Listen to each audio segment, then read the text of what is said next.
SSH의 전송계층의 프로토콜에서 제공되는 서비스가 아닌 건 뭐냐 이렇게 물어봤어요. 자, 그러면 SSH가 어떤 내용인지 알아야 되겠고, 또한 전송계층의 서비스하는 네 가지가 존재하죠. 그 종류를 구분할 수 있어야 되니까 그 내용도 역시 확인해보고 오겠습니다. 계속해서 SSH, Secure Shell이라고 하는 부분을 배워보도록 하겠습니다. 자, 이 내용은 우리가 앞에서 했던 커버러스라고 하는 게 있습니다. 그 커버러스와 같은 내용의 바로 프로그램을 말하죠. 자, TCP 프로토콜의 보안 채널을 구축하여 여러 응용 프로그램의 보안 채널을 통해서 안전하게 데이터 교환하기 위한 보안 프로토콜이다. 자, 요거가 일단 중요하죠. 커버러스라고 하는 건 앞에서 우리가 배웠습니다. 머리가 3개 달린 지옥문. MS 윈도우에서 사용하고 된 대칭키 기반을 쓴다 그랬죠. 커버러스를 얘기하면서 공개키를 쓴다 그러면 틀려. SSL은 유닉스계를 사용되는 거고 공개키를 쓴다는 겁니다. 아주 좋습니다. 출제하기. 두 가지 절대 구분을 하자. 자, 그래서 클라이언트 서버 관계가 존재하고 SSH는 인증 관계가 존재합니다. 사용자와 클라이언트 응용 서버 사이에서 S 클라이언트 및 서버가 존재하고, 자, 예를 들어서 이쪽이라고 봐야 되겠죠. 이 클라이언트가 있고 인터넷을 통해서 서버가 있다고 합시다. 그러니까 이게 클라이언트고 여기가 서버죠. 그럼 이쪽으로 연결을 해주는데 SS를 어떻게 한다? 인증을 한다는 얘기죠. 이런 형태가 구축이 된다. 그러니까 여기에도 존재하고 여기에도 존재하는 거지. 관계가. 인증하면서 호출하게 된다. 자, 요걸 이제 살펴보자고요. 이건 여러분 책에 없고요. 실제 실행을 하면 좋은데 그냥 봐도 됩니다. 자, 이쪽이 클라이언트예요. 여기서 보는 화면이요. 왼쪽이 클라이언트, 오른쪽이 서버입니다. 자, 그래서 SS 키 제너레이터라고 보시면 되겠죠. 키를 생성한다는 얘기예요. 제너레이팅. 그 다음에 TLSA. 여기서 이제 명령을 주는 거야. 달러에서 SSH 명령을 주고, 그 다음에 키,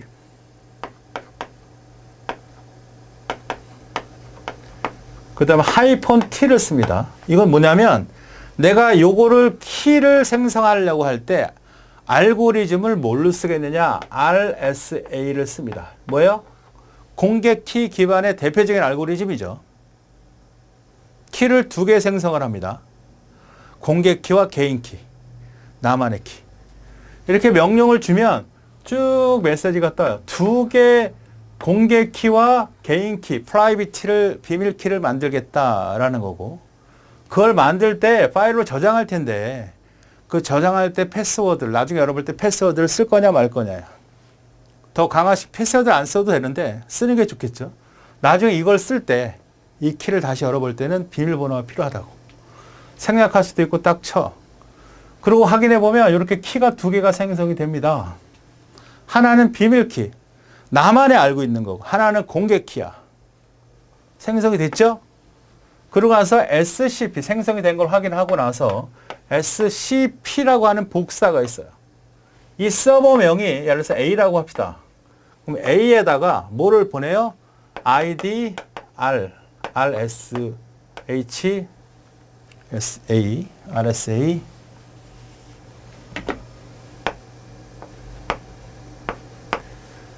그 다음에 PUB라고 하는 뭐죠? 공개 키죠.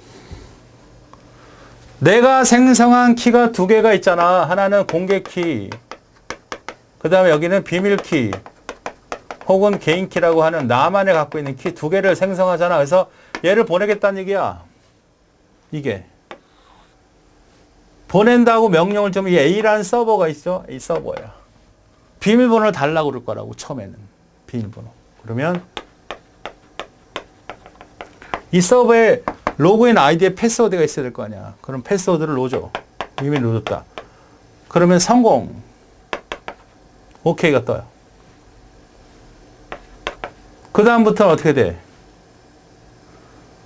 됐죠? 이렇게 됐어. 오케이 됐다면 이 서버에 와보면 서버에 와보면 뭐가 존재? 요 보낸 파일이 그대로 여기 전송된 것이 확인이 됩니다.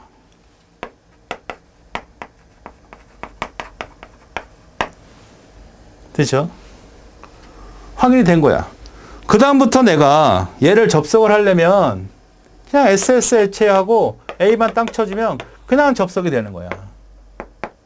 여기를 쓰는 거야, 그냥 내 것처럼. 무슨 말인지 알겠죠? 근데 계속 이제 앞으로 뭐야? 아무 때나 이제 SSA에 접속을 하려면 SSH하고 A 접속, 언제든지 접속이 되는 거야.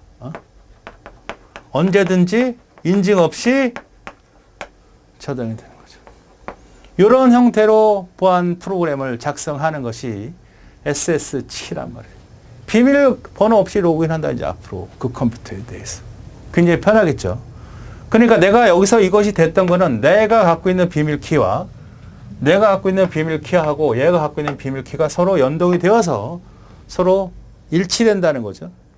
우리가 암호화시켜서 데이터를 보내는 거나 아니면 전자서명처럼 인증이 된 거니까 보관하고 있었던 거지. 얘가 여기서 사라지는 순간 이건 안 되겠죠. 자, 이렇게 이용하는 것이 SSH다. 원격 컴퓨터로 로그인 없이 인증하고자 할 때 경우 내 컴퓨터에서 SS키, 젠이라고 하는 프로그램으로 공개키와 비밀키 생성할 원격 컴퓨터로 공개키를 전송해서 보관한다. 이거를 설명을 했을 때 틀린 걸 찾아라. 공개키 쓰는 거 당연한 거죠. 설명했을 때 저거 키젠. 대칭키로 아니야. 이외엔 SS의 원격 컴퓨터로 접속하면 아이디와 패스워드 입력 전정 없이 인증 과정 없이 그냥 계속 전송을 해서 하실 수 있다. 중요한 거, 이건 공개키지만 이건 뭐죠? 그 다음부터 데이터들은 다 어떻게 돼? 암호화 시켜서 보내는 거야. 그 다음부터 이제 연정을 했잖아. 그럼 내가 파일을 보내거나 뭐 데이터를 보내거나 할 거 아닙니까? 이걸 공개키로 하는 게 아니고 공개키는 이미 서로 인증받을 때 했고 실제로 그 다음부터 이루어지는 모든 데이터들은 대칭키로 대칭키 알고리즘, 너나 나나 똑같이 알고 있는 공통키를 가지고 공유해서 사용한다는 거예요. 시험 문제에서 SSH에 대한 프로토콜 설명했을 때 데이터는 공개키로 보내고 인증은 대칭키로 한다면 틀리고 공개키, 대칭키. 인증은 서로 공개키로 공개키를 먼저 보내고. 자, SSH는 적은 비용으로도 거의 공짜로 사용할 수 있어요. 비용 없이 사용할 수 있습니다. 얼마나 안전하냐 이거지. 많이 사용할 수밖에 없고. 접근은 아무나 메시지를 전송한다. 암호화된 메시지는 당연히 뭐 SSH는 공개키 암호식을 사용하는데 공개키 대칭키를 다 쓰죠. 인증을 받고 서로 인증 없이 언제든 접속할 수 있게끔 해주는 건 공개키 알고리즘 쓰는 거고 실제 데이터를 보내는 건 다 대칭키 알고리즘을 사용한다. 그래서 기밀성 유지는 뭐죠? 일단은 뭐야? 세 가지. SSH 기능. 대칭키 알고리즘에서 한다. 헷갈리면 안 돼. 데이터를 보낼 때는 대칭키야. 데이터를 그냥 보내지 않고 암호화시키는 거니까 그걸 누가 훔쳐간다고 해도 알아볼 수 없게끔 하는 기술이 바로 기밀성이죠. 기밀성을 유지시키기 위해서 대칭키를 쓴다. 변조되지 않았다는 거 확인하고 싶다. 맥이죠, 맥. 우리가 해시라는 게 있는데 해시라는 것은 이메일 길이가 달라도 해시 함수를 통해서 여기 X라고 하면 해시 코드를 뽑아내죠. 해시 코드를. 항상 고정 길이를 뽑아내는 거고 다양한 길이를 입력을 했을 때 고정 길이를 뽑아내는 거야. 여기서 키가 들어가면 HX에다가 만약 키를 사용하게 되면 이것이 바로 맥 코드라고 그러죠. 맥. 그러니까 해시 함수처럼 만드는데 그냥 일정한 룰을 가지고 알고리즘을 돌려서 결과를 뽑아내는 게 아니라 특정한 키를 집어넣고 운영을 해서 뽑아내면 그것이 맥이죠. 역시 변조된 거를 확인할 수 있도록 해주는 거고 그 다음에 역시 압축하고 암호화시킨다. 다음 SSH에서 사용하지 않는 지키는 가용성 이런 거 안 돼. 기밀성과 무결성을 지켜주는 겁니다. SSH는 텔넷과 같은 서비스에 가장 좋아요. 텔넷이 원격 접속이죠. 이걸 해주는 프로그램들이 있어요. 네텀이나 텔넷 이런 것들 있죠. 기존의 RSH, 로그인, 텔넷 등의 불안적인 요소가 있었다는 거죠. 그냥 접속을 했다고. 그럼 누구든 접속을 할 수 있다는 거냐. 그래서는 안 되니까 그런 걸 보완시키기 위해서 사용하는 것이 SSH. 취약성이 어떤 거 있었다. 텔넷이나 R 로그인 SMTP 같은 패킷 스니핑의 공격에 취약하다. 스니핑은 그 패킷들을 암호화시키지 않고 인증 곳에서 보내지 않았으니까, 이런 작업을 수행하지 않았으니까 여기에서 중간자가 개입이 됐을 때 그 패킷들을 볼 수 있는 거 아니야? 그게 취약성이 있었다. 패킷을 본다. 스푸핑은 위장이야. 가짜인데 진짜로 위장하는 거고, 스니핑은 살펴보는 거죠. 도청하는 것 같은 거예요. 텔넷은 아이디, 비밀번호 등 모든 정보와 평문을 보내지 때문에 중간자 공격에 취약하다. 이것을 취약한 부분을 보완한 것이 SSH다. 중요한 거 22번 포트를 고정으로 씁니다. 얘는 22번 포트. TCP SSH는 UDP가 아니라 TCP. 그 다음에 포트를 21번, 25번이 아니라 22번을 지정해서 쓴다. 잊지 마셔야 돼요. 설명을 했을 때 아까 기밀성, 무결성, 가용성이 아니고 기밀성, 무결성, 압축. 그 다음에 포트는 22번 포트. 플레임, TCP 플레임을 쓴다. 됐죠? 네. 자, 그 다음에 실제 스택 구조는 어떻게 생겼느냐. 실제 SSL에 대한 스택 구조를 그림으로 간단히 그려보면, 이제 우리가 OSI를 보면 TCP가 있잖아요. 그 다음에 여기에 존재하는 거죠. 그래서 이제 응용 계층을 지원해주고, 여기 바로 SSH 트랜스. 요거를 지원해주고, 그다음에 여기 이제 두 개 있는 거죠. 두 개.